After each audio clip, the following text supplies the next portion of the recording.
Hi, welcome back to my channel. My name is Lana.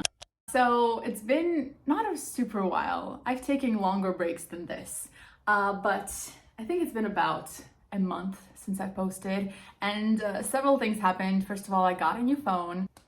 I'm very proud of myself. I've been saving up for it for a long time. And I'm actually trying to film with my phone right now.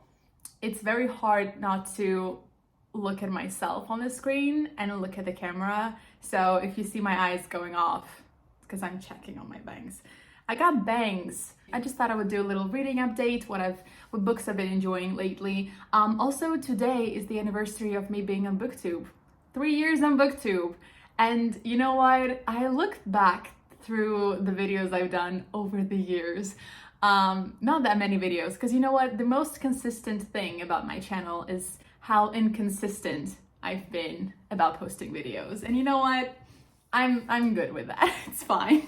I think actually one of my favorite videos I've done is the 8 Perfect Murders vlog, where I read all the books not all the books that are mentioned in the 8 Perfect Murders by Peter Swanson. Just because I still can't believe I did that. That's like one of the vlog ideas. I have so many reading vlog ideas that never come to fruition because I cannot. I've tried. I've tried. You don't see those failed vlogs. The fact that this vlog idea was completed is something I'm so proud of. Also, since I'm talking about my channel, I might just mention there is a video I've done. I think it's one of my very first videos. I think it's like a third, maybe fourth video I've done. My very first vlog. It's terrible. But I was trying out doing a reading vlog for the first time, okay? I didn't know what I was doing. And I was reading The Secret History. That video, because it has The Secret History in the title, has been getting so many views. And I wish that wasn't the case, because that's not a good video. I mean, I'm glad people are clicking on it and they're, coming to my channel. But I don't think I'm getting many subscribers from that video because it's not good. About the books I've been reading lately, I'm very proud of myself for being very consistent with my reading this year. Every month it has been like 4, 6, 5 books, which is a lot for me. So last time I talked to you was during the Irish Readathon, the vlog I did. You can check it out if you want. From the books that I've read since then, 3 of them really stand out to me, and I think I'm gonna talk about those 3 today. First one is Howl'S Moving Castle.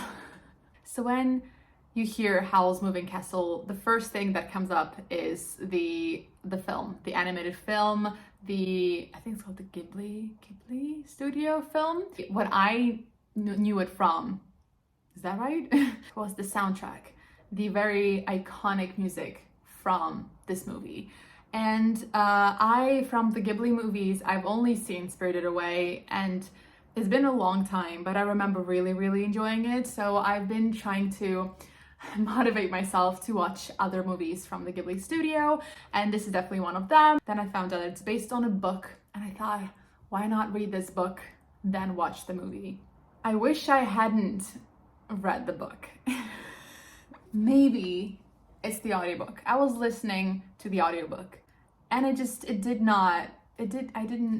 maybe it's just not for me. The story is in like a magical world, but it's in England. So all the characters have like distinct English accents, except for Howl, because Howl is from Wales. And the audiobook narrator was he was very aggressive with his accents. Which I really liked. The main character, Sophie, the way he made her sound. I just if she really, I could really picture this person, which was very nice. But Howl, I could barely understand what he was saying. That made the book so much more confusing to me. So there were parts where I had no idea what was going on. I literally had zero clue where I was. So I'm guessing the problem was, I would say 80% me, 20% the audiobook. Because maybe I wasn't paying attention. I was also driving during this audiobook, so maybe I was a little distracted. I don't know. But I just remember the book as being way longer than I thought. I think I was expecting a much simpler story. So I finished it, didn't love it, watched the movie. The movie they definitely simplified a lot of the stuff from the book. I can't say that I love the movie either. So let's move on to the Atlas 6, which I read surprisingly fast. It was just a moment. I am a mood reader, as you probably know if you've been here before, and this is a pretty large book. I think it's like 600 pages long. Books like this usually intimidate me, especially it's a fantasy, the first book in a trilogy. Can I read this fast? But I just remember seeing it and I was like, I want to read this right now. Oops. And I read it so fast, which is also not something that I'm known for. The Atlas 6 really intrigued me because it's a book I've heard people like adore and love, and a book that I heard people saying that it's overhyped, it's not good, all the characters are terrible, blah, blah, blah, blah. And I think I lean closer to the people who really liked it. I can't say that I adore this book. This was not a 5-star. But I really enjoyed the pacing. I did like the characters. They are unlikable, but they're very entertaining, and you never know what's gonna happen next with them, which was very fun.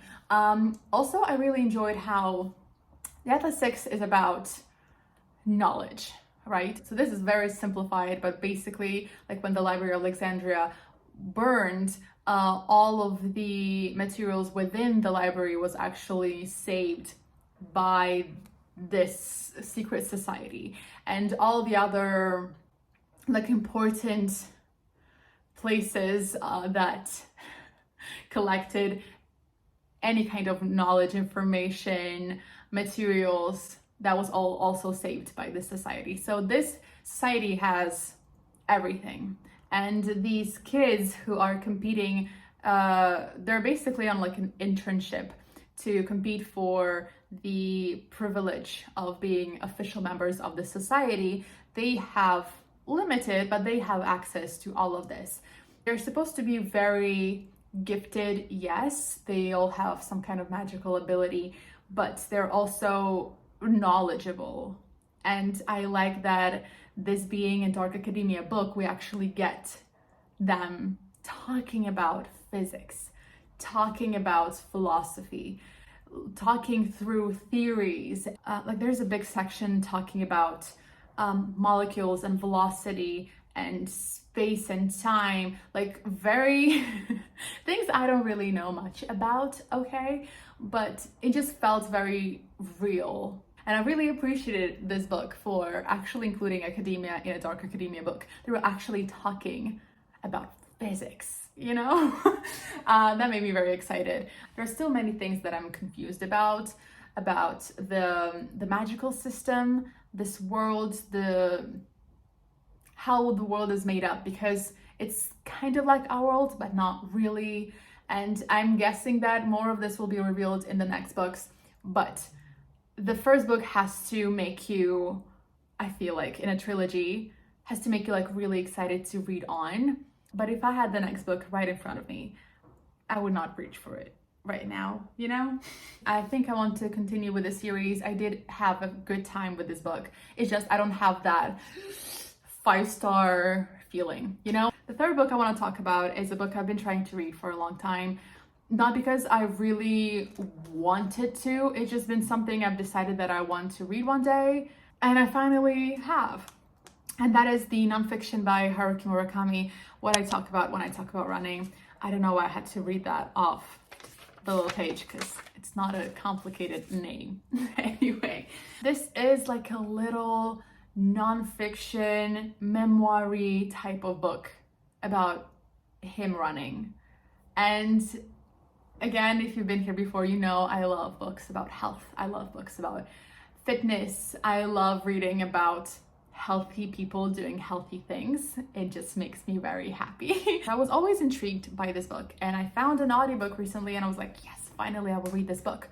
Coincidentally, or is it coincidental? I don't know. The universe is a magical place.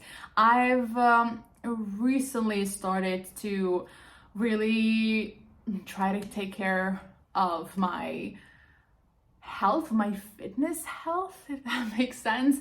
I started going to the gym. I'm working with a trainer. We are fixing certain mistakes that I've been doing my whole life and strengthening parts of my body that I've been neglecting as well. Like, we're doing important foundational work.